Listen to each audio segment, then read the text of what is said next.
नमस्कार, मैं मनोज बिश्नोई और इस रेड प्लस न्यूज़ पर आपका स्वागत है। आज हम आपके लिए एक नए एपिसोड की शुरुआत कर रही हैं और जिसका नाम है रेड स्ट्राइक। बिल्कुल सही सुना आपने, रेड स्ट्राइक यानी कि मुद्दे पर सीधी स्ट्राइक। और जनता, मुद्दे और सरकार को तीनों को समानांतर स्तर पर रखकर आप सबके लिए रेड स्ट्राइक की तरफ से हर दिन नया एपिसोड जारी किया जाएगा।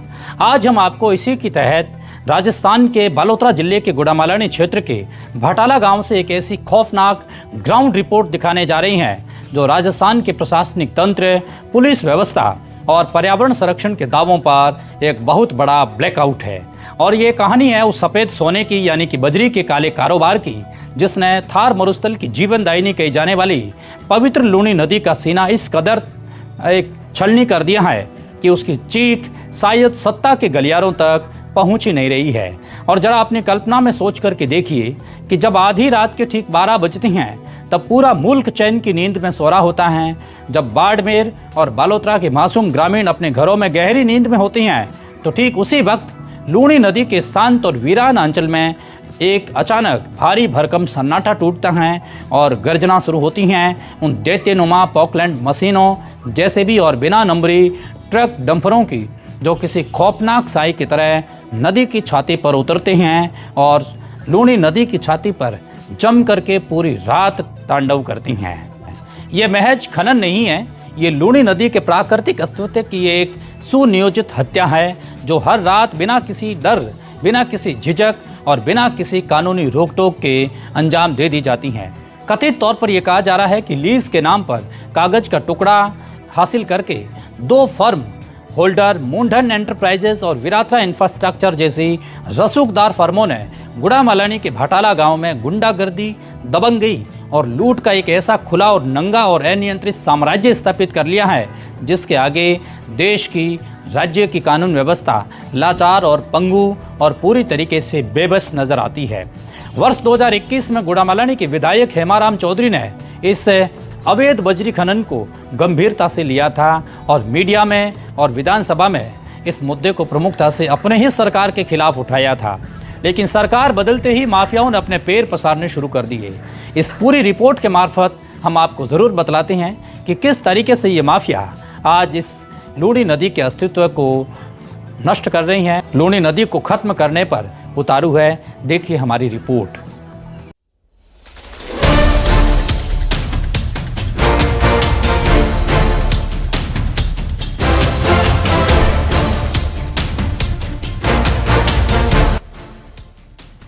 तो आज का सवाल उस जमीन का है, उस नदी का है जिसे मारवाड़ की जीवन रेखा कहा जाता है। लेकिन क्या लूनी नदी अब वाकई में जीवन रेखा बची है या फिर इसे भी नियमों की बलि चढ़ाकर माफियाओं की तिजोरी भरने का जरिया बना दिया गया है? स्थान है गुड़ामालानी और जगह है भटाला गांव। और मंजर ऐसा कि अगर आप हिम्मत जुटाकर के इस नदी के सीने में उतरेंगे तो आपका कलेजा कांप उठेगा। लीज के नाम पर, कभी खनन के नाम पर, कभी कानून के नाम पर जो कुछ गुड़ामालानी के भटाला गाँव में हो रहा है उसे अगर सरकारी संरक्षण में चल रहा डकैती कांड कहे तो भी शायद गलत नहीं होगा।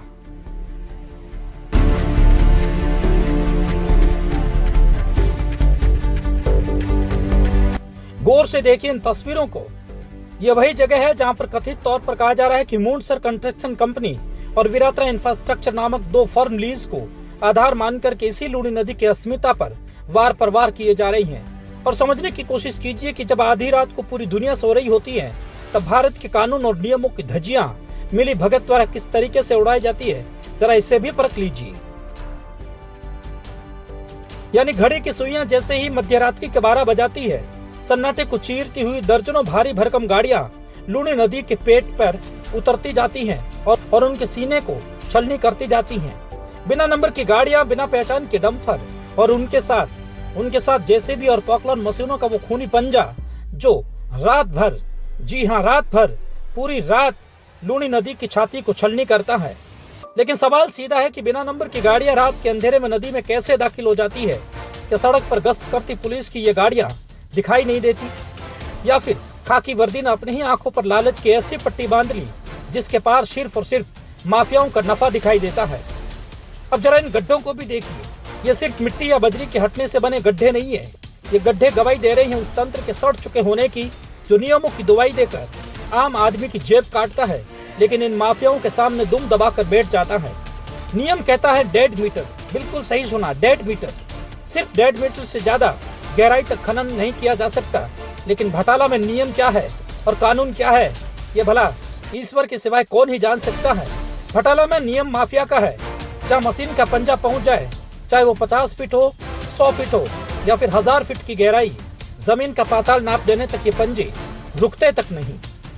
नियम कहता है कि बरसात के मौसम में नदी का प्रवाह रोकने या खनन पर पूर्ण प्रतिबंध है। लेकिन क्या बारिश और क्या मौसम, क्या कानून और क्या कायदा, माफियाओं के लिए हर मौसम काली कमाई का एक जरिया है।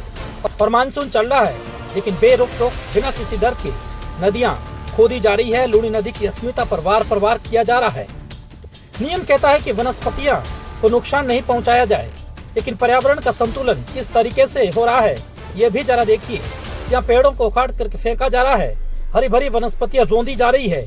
लूणी नदी का पूरा पारिस्थितिकी तंत्र तबाह किया जा चुका है और किया जा रहा है। और ये तबाही इतनी भयंकर है, इतनी विकराल है कि शायद प्रकृति को इस नदी को अपने पुराने रूप में लौटाने में कई युगों का समय लग जाएगा और कई युगों का समय लग सकता है। लेकिन माफिया का आतंक सिर्फ नदी तक सीमित नहीं रहता, तो शायद प्रशासन भी आंखें मूंद लेता। यहाँ तो निशाना सीधे सीधे गरीब किसान है। तस्वीरों में जरा ठहर कर के झांकिए, ये वो पाइपलाइन है जिन्हें किसानों ने पसीना बहाकर, खून पसीने की कमाई जोड़कर अपने फसलों की सिंचाई के लिए बिछाया था। माफिया के भारी वाहनों ने बिना किसी खौफ के, बिना किसी नियम के इन पाइपलाइनों को रौंद डाला और तोड़ करके चकनाचूर कर दिया।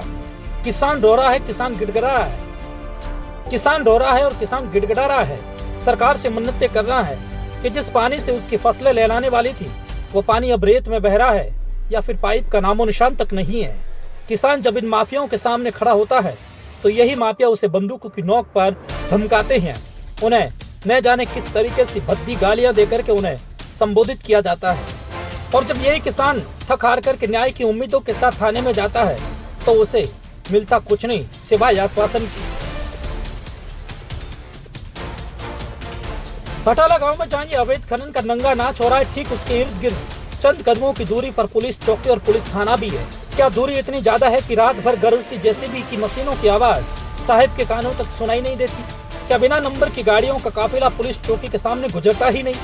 पहुंचता भी है, आवाजें भी जाती हैं, गाड़ियां भी गुजरती हैं, लेकिन सवाल वही है, प्रशासन सो रहा है या सोने का नाटक कर रहा है? क्या जिला प्रशासन और पुलिस महकमा और माइनिंग विभाग सब इस माफिया के खौफ से बेबस है? क्या कुछ जानबूझ करके कार्रवाई नहीं कर रही हैं, या फिर बात कुछ और है? क्या मलाई का बड़ा हिस्सा इन कानून के रखवालों ने अपने कान में रुई और आंखों पर पर्दा डाल दिया है? इसे कहते हैं कुंभकर्णी नींद। बिल्कुल सही सुना। स्थानीय निवासियों ने एक बार नहीं 10 बार गुहार लगाई, ज्ञापन दिए, दर दर भटके, जनप्रतिनिधियों के दरवाजे खटखटाए, लेकिन हासिल क्या हुआ? शून्य बट्टा सन्नाटा।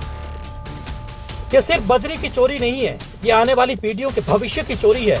जब नदी का सीना छलनी होगा तो भूजल स्तर नीचे गिरेगा, और जब भूजल स्तर नीचे गिरेगा तो खेत बंजर होंगे, और जब खेत बंजर होंगे तो किसान भूखमरी के कगार पर पहुंचेगा। इसी की टकटकी लगाए बैठा हुआ नजर आता है।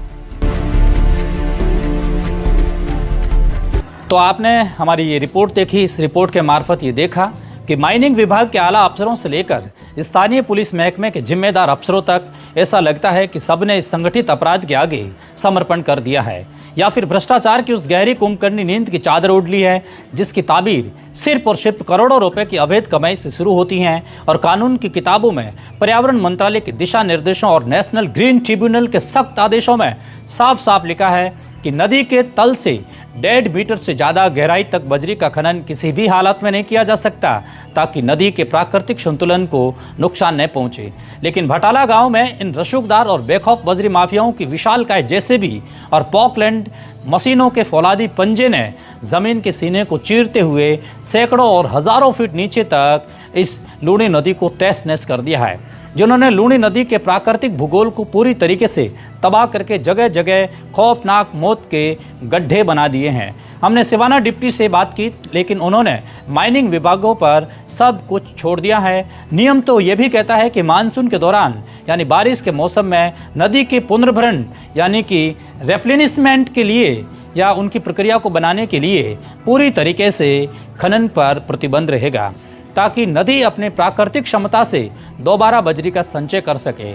लेकिन इस भटाला गांव में तो सारे नियम, सारे कायदे और संविधान की धाराएं केवल कागज के रद्दी टुकड़ों से ज़्यादा कुछ भी नहीं है। या न तो मौसम का कोई नियम लागू होता है, न सरकार का कोई नियम लागू होता है, न संविधान का कोई नियम लागू होता है, न समय की कोई सीमा काम करती है। मानसून हो या कड़कड़ाती धूप, दिन का उजाला हो या रात की अंधेरी रात यानी कि आधी रात, और इन माफियाओं के बुलडोजर और बिना नंबर की गाड़ियां बेरोक टोक नदी के कत्लेआम में जुटी रहती हैं।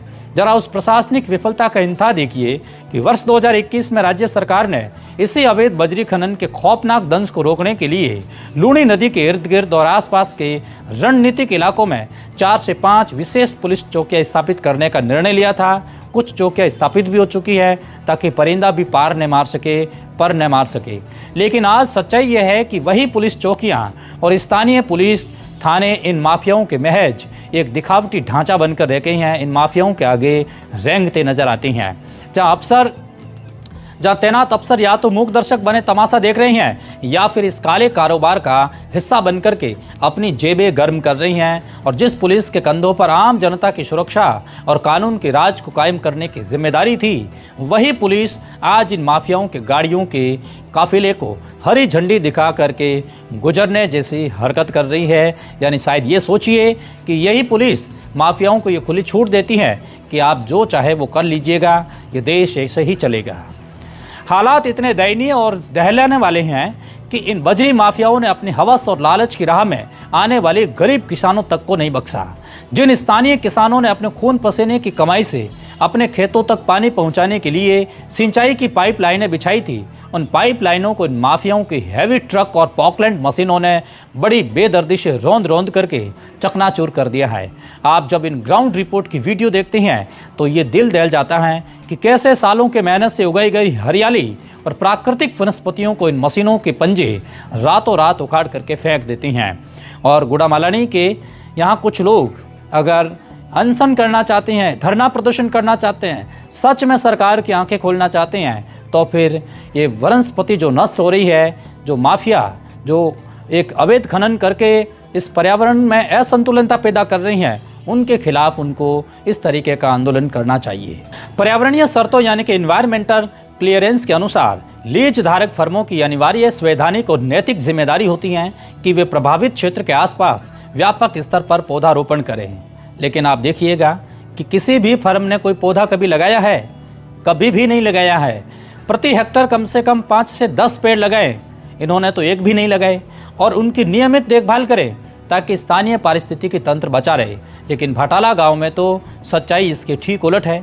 यहाँ पेड़ लगाना तो दूर, हजारों साल पुरानी प्राकृतिक वनस्पति नदी के प्रवाह को बांध करके रखती थी, उसे भी पूरी तरीके से उजाड़ रहे हैं, उजाड़ दिया गया है। आज आप लूनी नदी में प्रवेश करके देखेंगे तो पूरी नदी अस्त व्यस्त है, गहरे गड्ढे हैं।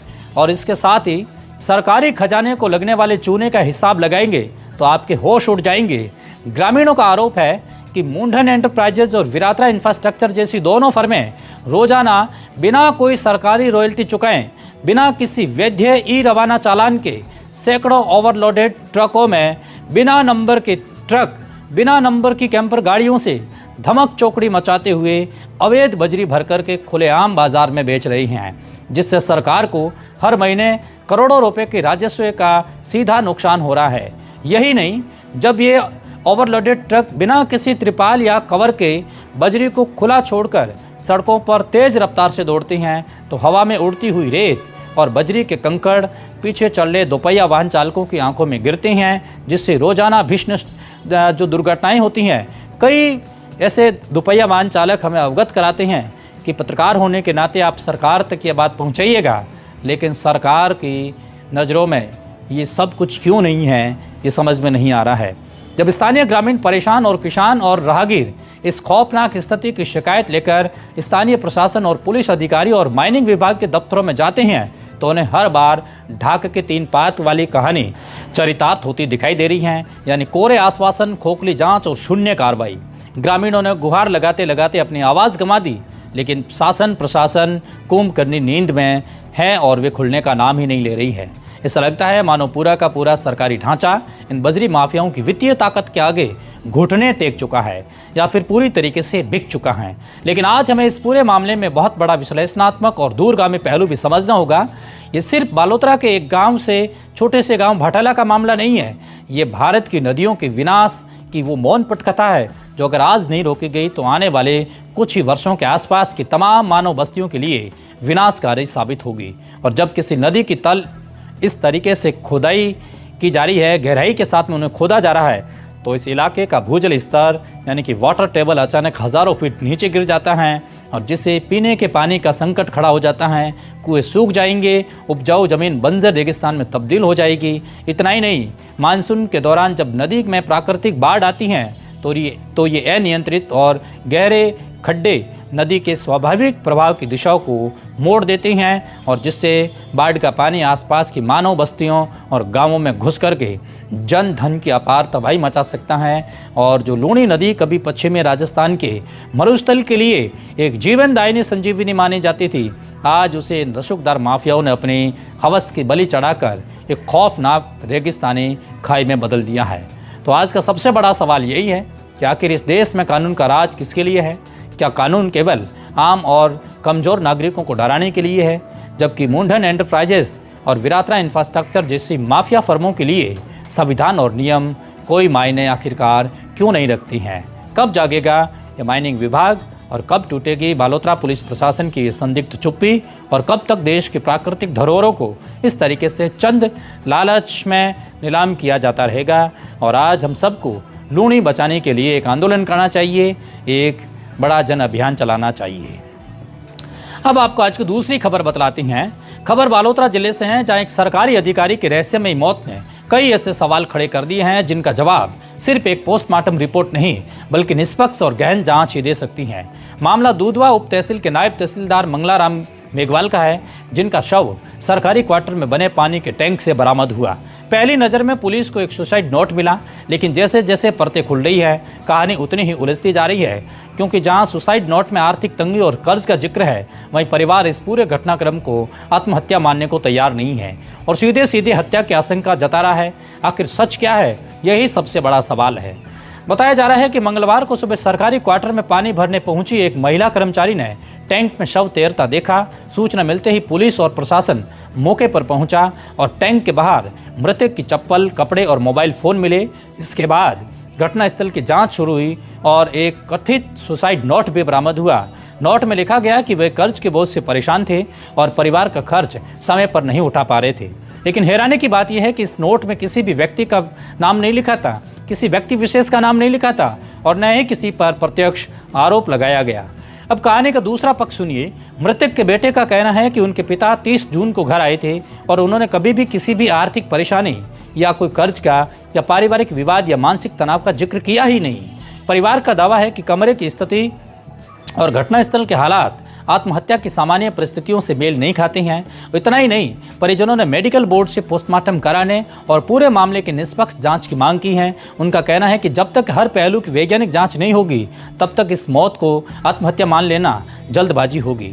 मंगलाराम मेघवाल मूल रूप से गुड़ामालानी क्षेत्र के रहने वाले थे और करीब 1 वर्ष पहले ही राजस्व निरीक्षक यानी कि आरआई से पदोन्नत होकर के नायब तहसीलदार यानी कि एनडीटीआर बने थे। सरकारी सेवा में उनकी छवि सामान्य और शांत स्वभाव के अधिकारी के तौर पर बताई जाती हैं। ऐसे में सवाल उठना स्वाभाविक है कि आखिर ऐसा क्या हुआ कि एक सरकारी अधिकारी की जिंदगी इस तरीके से खत्म हो गई? क्या वाकई आर्थिक दबाव इतना बड़ा था कि उन्होंने ये कदम उठाया, या फिर इस पूरी घटना के पीछे कोई और सच्चाई छिपी है, या कोई और वर्कलोड जैसी घटना या कोई दबाव भी छिपा है? पुलिस का कहना है कि मामले की जांच हर एंगल से की जा रही है। सुसाइड नोट की भी जांच होगी और ये वास्तव में मृतक नहीं लिखा था या किसी और ने। Mobile phone, call detail, forensic साक्ष्य और पोस्टमार्टम रिपोर्ट के आधार पर आगे की कार्रवाई की जाएगी। यदि किसी प्रकार के साजिश या आपराधिक पहलू सामने आता है तो उसके अनुसार कानूनी कार्रवाई भी की जाएगी। लेकिन इस एक घटना ने एक गंभीर सवाल खड़ा कर दिया है कि क्या सरकारी अधिकारियों और कर्मचारियों पर बढ़ता मानसिक दबाव, प्रशासनिक और आर्थिक दबाव अब जानलेवा होता दिखाई दे रहा है? क्या ऐसी परिस्थितियों की समय रहते पहचान और सहायता की कोई व्यवस्था होनी चाहिए? और यदि किसी अधिकारी की मौत संदिग्ध परिस्थितियों में होती है तो क्या हर ऐसे मामले में स्वतः मेडिकल रिपोर्ट और फॉरेंसिक जांच अनिवार्य नहीं होनी चाहिए?